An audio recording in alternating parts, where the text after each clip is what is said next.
Hello friends, my name is Tanisha. आज मैं आपको पढ़ाने आई हूँ क्लास 12th का चैप्टर फर्स्ट साइको का है, जिसका नाम है मनोवैज्ञानिक गुणों में विभिन्नताएं। आज हम इस वीडियो में इस लेसन के 2 टॉपिक करेंगे। हमारा पहला टॉपिक है मानव प्रकारों में व्यक्तिगत भिन्नताएं। व्यक्तिगत भिन्नताएं क्या होती है, पहले हम ये देखेंगे। तो इसमें है प्रत्येक व्यक्ति एक दूसरे से ऊंचाई, वजन, बालों के रंग, बुद्धि, सृजनशीलता आदि में भिन्न होते हैं। यानी कि जो हमारी भाई ऊंचाई है, वजन है, बाल है, मतलब एक दूसरे से सभी के भिन्न भिन्न होते हैं, अलग अलग होते हैं। यानी कि विभिन्न प्रजाति के प्राणियों में तथा किसी एक ही प्रजाति के प्राणियों में भी समान ढंग की बहुत सी विभिन्नताएं होती हैं। चाहे जानवर हो, चाहे जो भी मनुष्य हो, सभी में अलग अलग संरचनाएं पाते हैं। ज़रूरी नहीं कि सभी लोग है ना एक जैसे, सभी की हाइट सेम नहीं होती। जैसे इसमें दे रखा है ऊंचाई होगी, वजन सेम नहीं होता, सभी किसी ना किसी रूप से सभी से अलग होते हैं। अब इसी में है हमारा विचलनशीलता, जो कि यह एक प्राकृतिक तथ्य है, यानी पर्यावरणीय कारक। प्रत्येक व्यक्ति एक दूसरे से शारीरिक विशेषताओं जैसे कि ऊंचाई, वजन, शक्ति सभी में अलग है। उनमें मनोवैज्ञानिक विशेषताओं में भी विभिन्नताएं पाई जाती हैं। जैसे कि कोई व्यक्ति कम या अधिक बुद्धिमान हो सकता है। जैसे कि ज़रूरी नहीं है कि भाई सभी व्यक्तियों की ऊंचाई, वजन सेम हो या कोई बहादुर नहीं हो। जैसे कि इसमें एग्जांपल मैंने दिया है, कोई व्यक्ति कम बुद्धिमान होता है तो कोई अधिक बुद्धिमान होता है। ज़रूरी नहीं होता कि सभी की जो IQ लेवल हो सेम होता है। ठीक है। इसके बाद है इसी में है एक स्थितिवाद। किसी व्यक्ति का व्यवहार उसकी परिस्थिति या वर्तमान दशाओं में प्रभावित होता है। यानी कि कोई व्यक्ति है ना अपना व्यवहार चेंज किसी भी स्थिति में करता है, स्थिति को देख के करता है वो अपना व्यवहार चेंज। ठीक है। अब हमारा सेकंड टॉपिक शुरू होता है मूल्यांकन। मनोवैज्ञानिक गुणों का मूल्यांकन है इसमें पहला हमारा। मूल्यांकन क्या होता है? मूल्यांकन का अर्थ व्यक्ति के मनोवैज्ञानिक गुणों का मापन करने से है। मापन के अंतर्गत व्यक्तियों के गुणों का प्रेक्षण करना होता है। यानी कि मूल्यांकन क्या होता है, हम जो भी है ना, मतलब कोई व्यक्ति हो गया, हम उसका टेस्ट करते हैं। या फिर मापन के अंतर्गत क्या होता है, इसके गुणों का, यानी है ना जो व्यक्ति के गुण है उसका प्रेक्षण, यानी कि हम उसके जो व्यवहार है उसको देखते हैं। हम देखना एग्जाम्पल देखो, जब हम कहते हैं कि हरीश एक प्रभावी व्यक्ति है, तो हम हरीश की प्रभाविता होने की मात्रा को संकेत करते हैं। ठीक है। यानी ना इसमें हमने बताया है कि हरीश एक प्रभावी व्यक्ति है, तो हम उसके गुण को क्या देखेंगे? गुण उसको है प्रभाविता, उसकी प्रभाविता दर्शा रहा है इसमें। ठीक है। इसी में हमारा है तीसरा है मनोवैज्ञानिक गुणों के कुछ क्षेत्र। ठीक है। जो हमारे मनोवैज्ञानिक गुण हैं ये रेखीय नहीं होते। रेखीय वह एक विमा वाले नहीं होते। वे क्या होते हैं? जटिल होते हैं और उन्हें कई विमाओं द्वारा व्यक्त किया जाता है। जैसे कि एग्जाम्पल देखो, अगर हम एक डब्बे के बारे में सोचते हैं तो यह स्थान घेरता है। डब्बे का वर्णन हम कैसे करते हैं? 3 विमाएं होती है उसकी, जैसे लंबाई, चौड़ाई एंड ऊंचाई। इसकी सहायता से किया जाता है। ठीक है। वैसे ही हम व्यक्ति का मूल्यांकन करते हैं। जैसे कि अगर हमें किसी व्यक्ति का मूल्यांकन करना है तो हमें यह मूल्यांकन करना होगा कि वह विभिन्न क्षेत्रों, जैसे कि संज्ञानात्मक होता है भाई हमारा ज्ञान हो गया या पढ़ाई लगा लो, सामवेगिक हो गया हमारी भावनाएं लगा लो, सामाजिक होता है सोशल में आ गया, यानी कि हमारे समाज में व्यवहार लगा लो, आदि में कैसा व्यवहार या निष्पादन करता है। निष्पादन भाई जो हम काम करते हैं उसके बाद हमारा जो परिणाम होता है, ठीक है, वो होता है निष्पादन।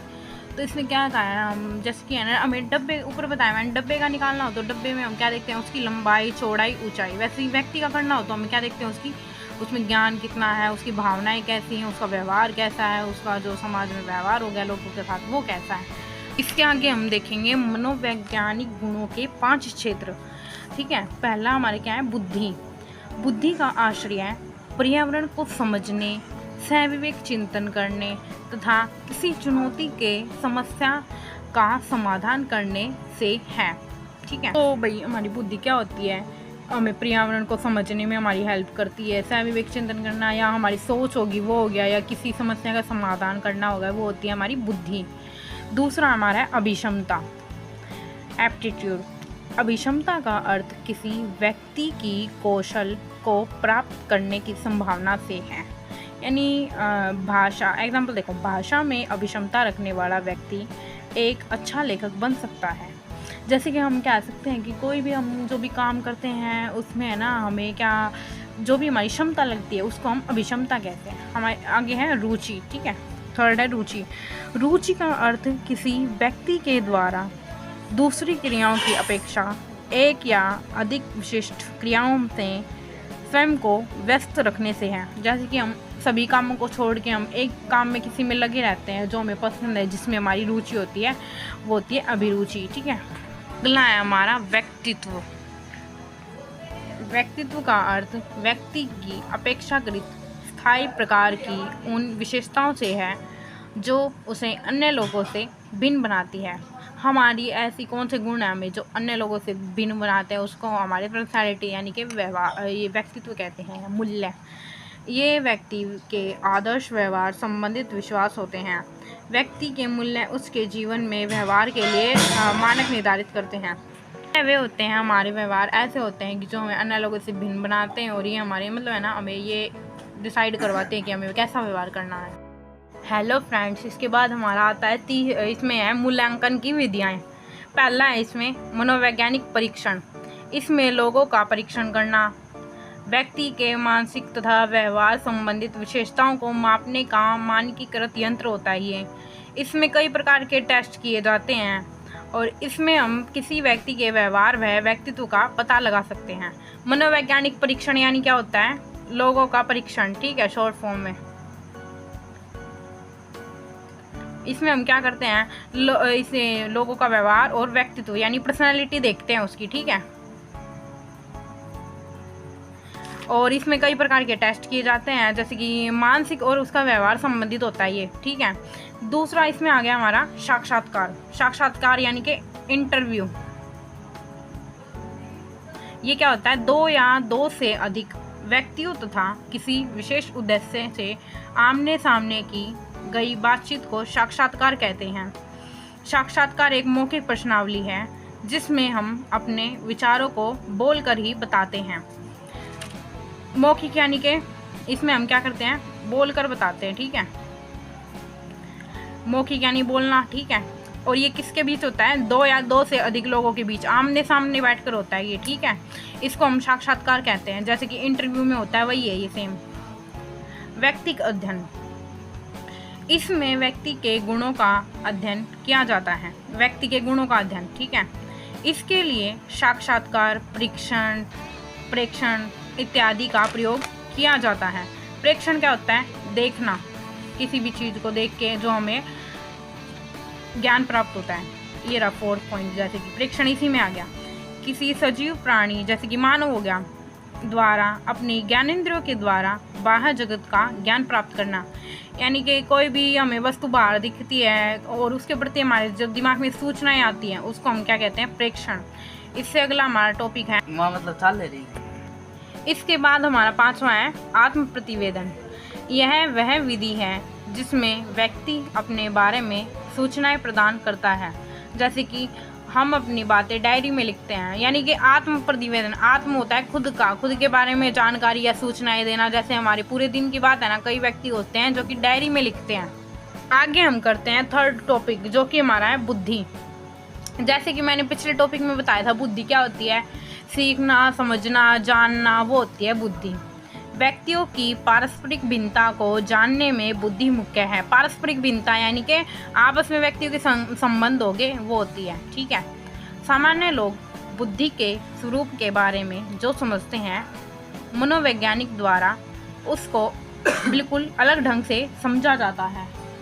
जैसे कि जो सामान्य लोग, जैसे कि हमारे जैसे लोग हैं, वो बुद्धि के बारे में जो धारणा रखते हैं, और जो मनोवैज्ञानिक है वो उनसे अलग ढंग से सोचते हैं। जैसे कि इसमें बताया ऑक्सफोर्ड ने हमारे को बुद्धि के बारे में क्या परिभाषा दी है वो देखते हैं। ऑक्सफोर्ड ने बुद्धि को प्रत्यक्षण करना यानी कि देखना, सीखना, समझना और जानने की योग्यता के रूप में प्रस्तुत किया है, ठीक है। यानी ऑक्सफोर्ड ने क्या कहा है बुद्धि को, कि हम जो देखते हैं, सीखते हैं, समझते हैं और जानते हैं, उसकी योग्यता को ऑक्सफोर्ड ने बुद्धि कहा है। एल्फ्रेड बीने ने क्या बताया है? एल्फ्रेड बीने बुद्धि के विषय पर शोध करने वाले पहले मनोवैज्ञानिक थे। ये 1 नंबर में आ सकता है, जो कि आ सकता है शोध करने वाले, बुद्धि पर शोध करने वाले पहले मनोवैज्ञानिक कौन थे? एल्फ्रेड बीने। उन्होंने बुद्धि को क्या बताया है? अच्छा निर्णय लेने की योग्यता, अच्छा बोध करने की और अच्छा तर्क करने की योग्यता के रूप में प्रस्तुत किया है। ठीक है, इसमें क्या कहा है कि अच्छा निर्णय, अच्छा बोध और अच्छा तर्क। ठीक है, तर्क यानी देखना, बोध यानी जो भी हमारी विचार हो गए, और अच्छा निर्णय फैसला लेना। वेस्लर के अनुसार बुद्धि व्यक्ति की वह स्मृति क्षमता है, यानी व्यक्ति की वह क्षमता है जिसके द्वारा व्यक्ति सविवेक चिंतन करने, स्वउद्देश्य व्यवहार करने तथा अपने पर्यावरण से प्रभावी ढंग से निपटने में समर्थ होता है। इसमें वेस्लर ने हमें बताया कि बुद्धि एक ऐसी क्षमता है जिसमें व्यक्ति द्वारा एक तो चिंतन किया जाता है, एक व्यवहार किया जाता है, यानी जो हम सोच समझ के व्यवहार करते हैं, और पर्यावरण से प्रभावी ढंग से निपटना, यानी हमारी समस्या, प्रॉब्लम सॉल्विंग लगा लो, प्रॉब्लम सॉल्विंग। ठीक है, और गार्डनर व स्टर्नबर्ग ने बुद्धि को क्या कहा है, हम इसमें देखते हैं। गार्डनर व स्टर्नबर्ग का सुझाव है कि एक बुद्धिमान व्यक्ति न केवल अपने पर्यावरण में अनुकूल रहता है, यानी कि ये क्या कह रहे हैं, एक तो व्यक्ति भाई पर्यावरण में रहता भी है, बल्कि उसमें सक्रिय से परिवर्तन भी करता है। यानी जिस पर्यावरण में हम रहेंगे ना, उसमें हम भाई कुछ ना कुछ परिवर्तन लाएंगे। गार्डनर ने ये बात कही है। ठीक है, आज हमारी वीडियो यहीं पे ख़त्म होती है। आगे मुझे सब्सक्राइब करो, लाइक करो, कमेंट करो, शेयर करो, और फिर ऐसे ही मैं आपको आगे नोट्स